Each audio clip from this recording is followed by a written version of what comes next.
So today's video is part 2 of breaking the stigma of mental health.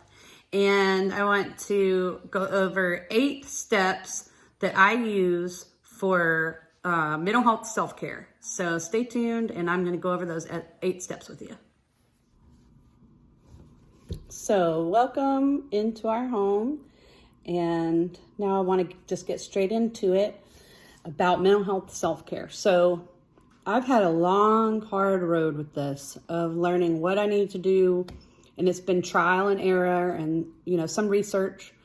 I've been followed closely by therapists and things like that. For years, I've went to therapy. Most of you know that our family went through a traumatic event 10 years ago. So it's been about 10 years that I've been walking this road. And I know how frustrating it is to deal with depression and anxiety and PTSD. Mental health is a big deal, and it can take over your life where you can't get up. It is a deep, dark place that you can't shake off. And I want to just help other people who might be going through that to realize, you can help yourself. And you can get help from other people. And it's really important to do those things. It's really important. And the biggest thing that we can do is to take care of ourselves. Doctors can do so much. Herbal medicine can do so much. But we have a part in it, too, that we have to do. So I have 8 different things. 8 things that I want to share with you for self-care. Number 1, sleep. Sleep is the most important thing that you can do for your mental health. It's so important to have a nightly routine and go to bed at the same time every night and go to sleep and set your alarm and get up at a certain time and make sure that you get your hours of sleep that you need. So everybody's different. Some people, I know my grandpa can be fine on 5 or 6 hours of sleep, perfectly fine. Whereas me, I need 7.5 hours of sleep. And it's really specific. If I get below 7 hours, I am tired all day. If I get above 8 hours, then I'm sluggish and feel lazy and all that kind of stuff. So there's a perfect medium, and you need to figure out what your perfect medium is and shoot for that every single night. And you gotta tell your family these things. And I've had to tell my family, sorry, I'm not gonna stay up and watch the movie with you, because sleep is the most important thing for my mental health. And they understand that. They would rather me be stabilized and, in a good place mentally and emotionally than watch the movie.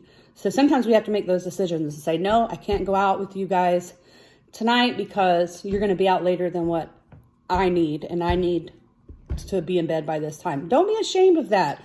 That's okay. That's what, adulting is part of deciding what's good for you and doing it and not worrying about what other people think. So sleep, big deal. If you can't sleep, there's some herbs that you can try. You can try valerian. Valerian's really good sleep, really good for sleep. It helps relax you. I've also found that periwinkle is very good if you have a lot of anxiety before you go to sleep and you can't turn your mind off and you're just thinking. Putting periwinkle with valerian tea, that's a great one. You can use chamomile and lavender. Those things are good. And chamomile is so easy to grow.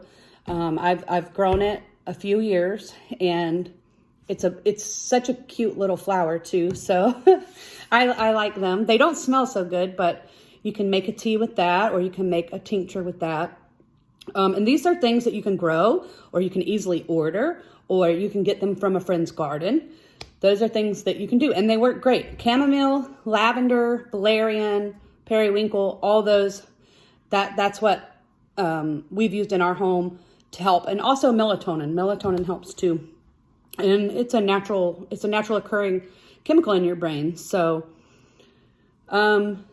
getting sleep is a huge deal. Now, if you've tried, actually tried those things, not just once, but really tried all those things, and you can't seem to sleep, there might be bigger issues there. So if you have PTSD or neurological problems like restless leg, then there comes a point where sometimes herbs might not help you. And so then you make the decision of whether to see a doctor about it or not. And that's your decision. So, but sleep is huge. Sleep is huge. Get a good sleep routine and stick to it. That is my number one. That's my number one. Sleep schedule. Do it. Okay, number 2 for mental health self-care would be negative self-talk. So when I'm deep in depression, I find myself in a snowball of thoughts, and it comes quickly and it just spirals down. And, these negative things, I can't do this. Oh, my body hurts too much. Everything is horrible. Nothing's going well. All these negative things that we tell ourselves inside. Right when you realize that you're doing that, you need to stop and redirect your thoughts. And one thing that I do is I keep a list of things I'm grateful for in my journal, and I'll get to the journal in just a minute.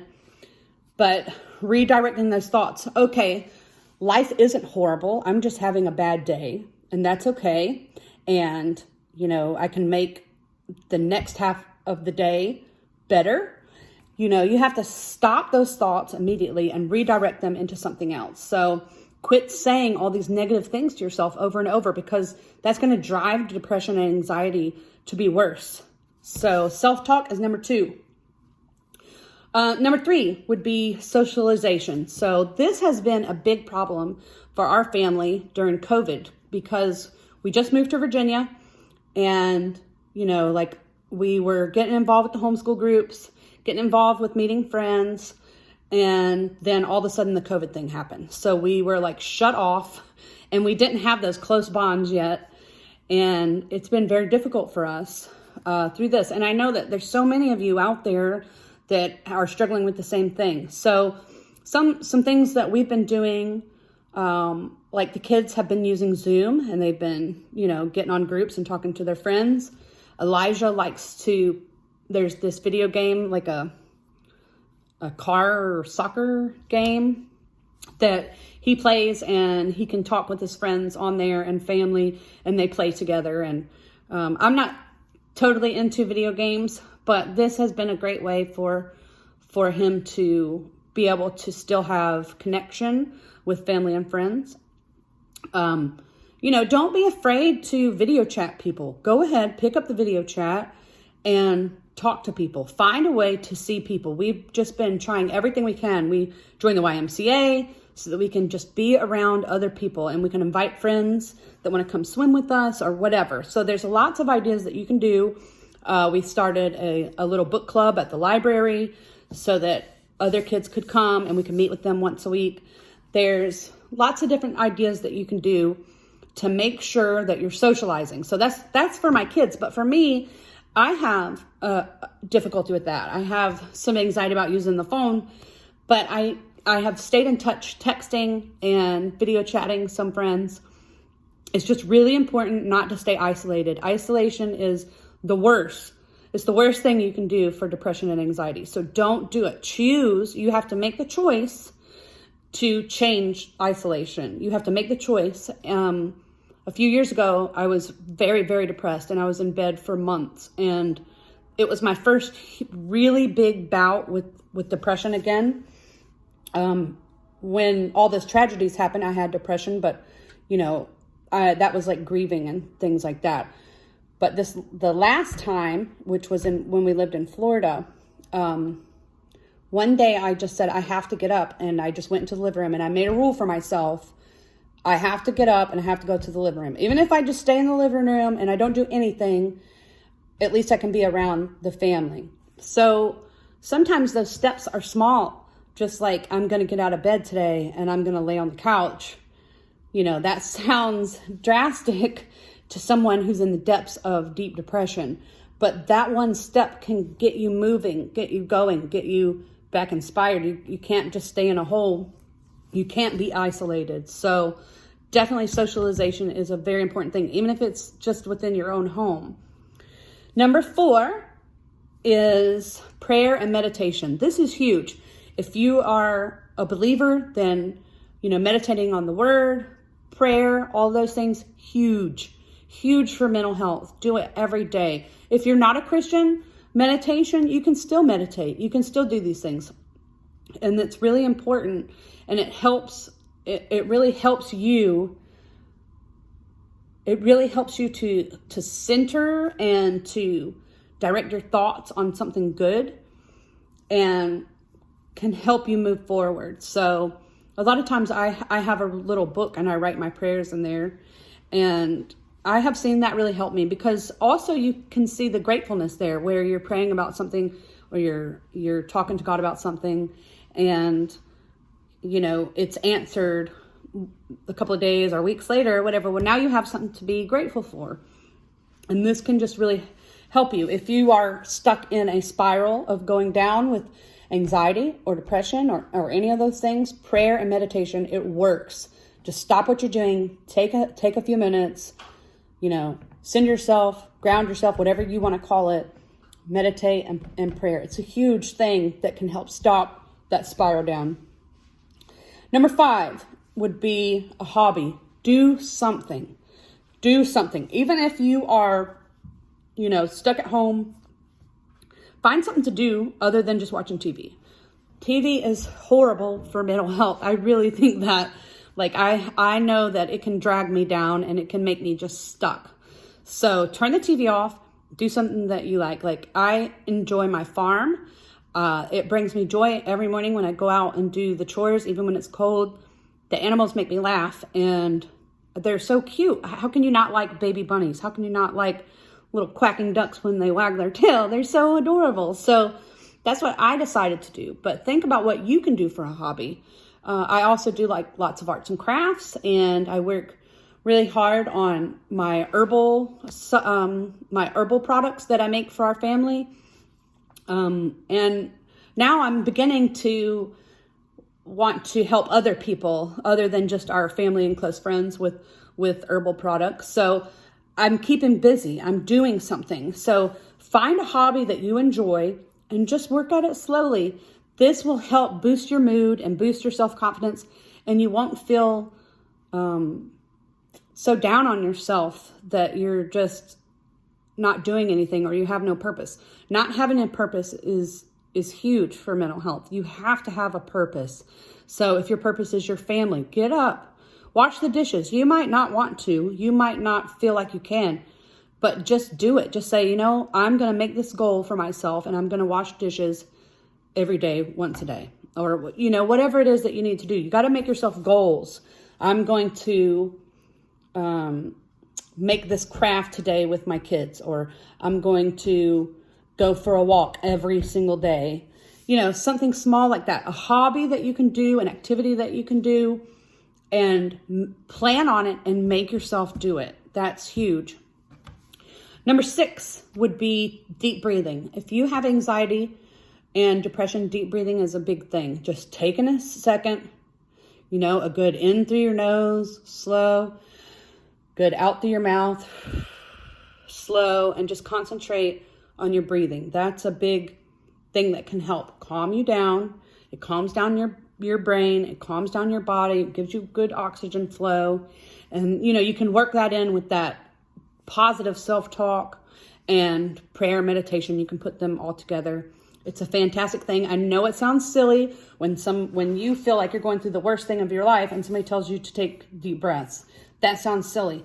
But if you would actually practice it, it can really help. It really, really helps me a lot. I use it. And, I try to do it every night, even if I'm not feeling upset, even if I'm feeling great. Every evening I have a routine. And that goes along with that sleep routine, right? That we talked about. Making yourself a routine. Well, this is part of my routine, the prayer, meditation, deep breathing. I put all that into my nighttime routine, and it has really helped me. And I think you should try it. Just give it a try and see if it helps you. Number 7, routines.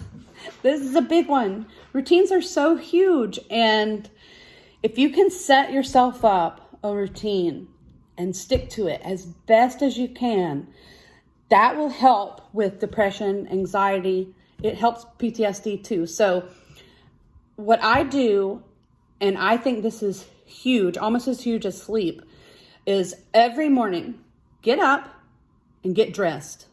Change your clothes. Get out of pajamas. Even put your shoes on. If you wear shoes in your house, even put your shoes on. Get up, get dressed, brush your teeth. That will tell your brain, okay, I'm ready for the day.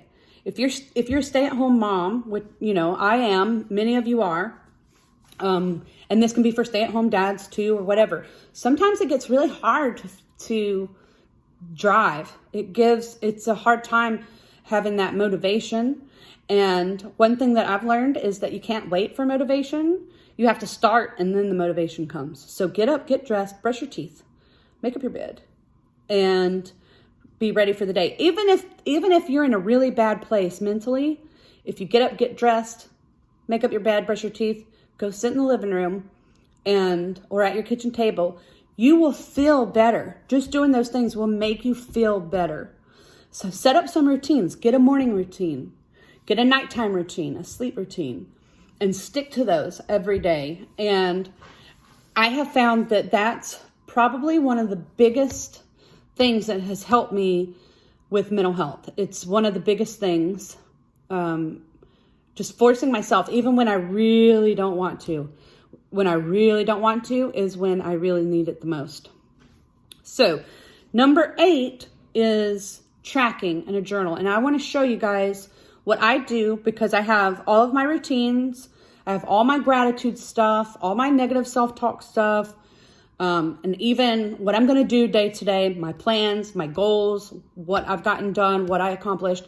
I have it all in a journal, and I'm going to share that with you. So please check out the next video where I will show you in my personal journal how I keep my routines. I document them. I track everything. I track, you know, if I took a shower. That's a huge deal. Taking a shower with mental health is a big deal. And I know that sounds crazy, but when you start spiraling into that depression, well, hygiene is the first thing to go. And, you know, I realized that that's a big one for me, is taking a shower. You wallow in your misery and you don't get up and you don't shower and you don't do the things you're supposed to do. Well, this is part of routine. So I track when I take a shower. I give myself a sticker in my journal, you know, and when I complete my routines, I give myself a sticker in my journal, and it makes me feel better. And I can keep track of all these things that I'm working for my self-care, to take care of me and to help me move forward and not get stuck in depression and anxiety, because it's not a good place to be. If you struggle with this, you know it's horrible. It's a horrible place to be, and you feel like you can't get yourself out of it. But I'm telling you, you can get yourself out of it, and I want to help show you how to do that. So start practicing my 8 steps or 8 things to do to help depression and anxiety. And I'm going to show you my journal on the next video.